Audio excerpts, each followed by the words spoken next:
NSSM200, NSDM314, and the Global Battle for Power, Population, and Resources. Introduction: the hidden agenda behind population control. Let's be clear. NSSM200 and NSDM314 were not just policies. They were weapons. Weapons designed not to save lives, but to shape the future of the world in favor of U.S. dominance. Weapons that linked population control, famine, and war not as separate crises, but as tools to secure global power. You've heard the official justifications. Overpopulation leads to instability. Famine is a natural consequence of food shortages.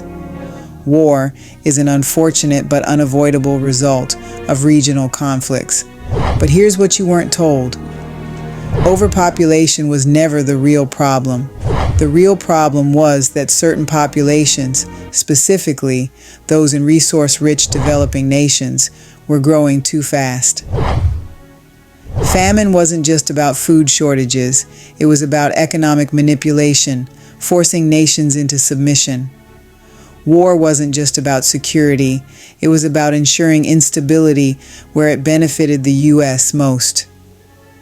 This is the real story behind NSSM200 and NSDM314. 1. Population control. The soft war for global domination. NSSM200. The blueprint for control. In 1974, Henry Kissinger and the U.S. National Security Council drafted NSSM200, a document that made one thing absolutely clear. The U.S. economy depends on controlling the population growth of developing nations. Why?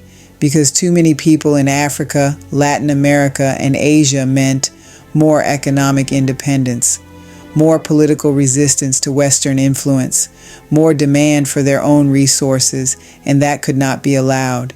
NSDM 314, turning theory into policy. 1 year later, in 1975, President Gerald Ford signed NSDM 314, making population control official U.S. foreign policy.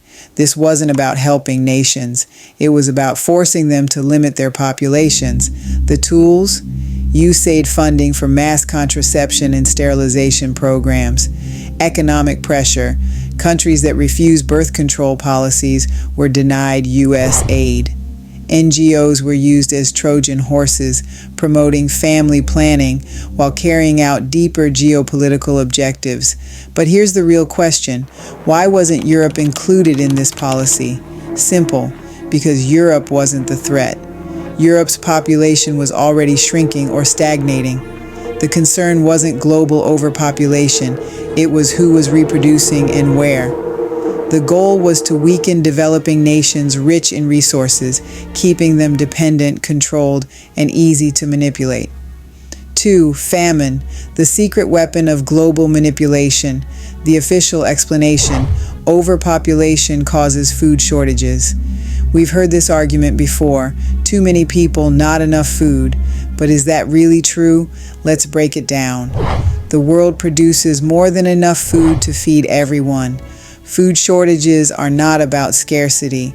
They are about who controls the food supply.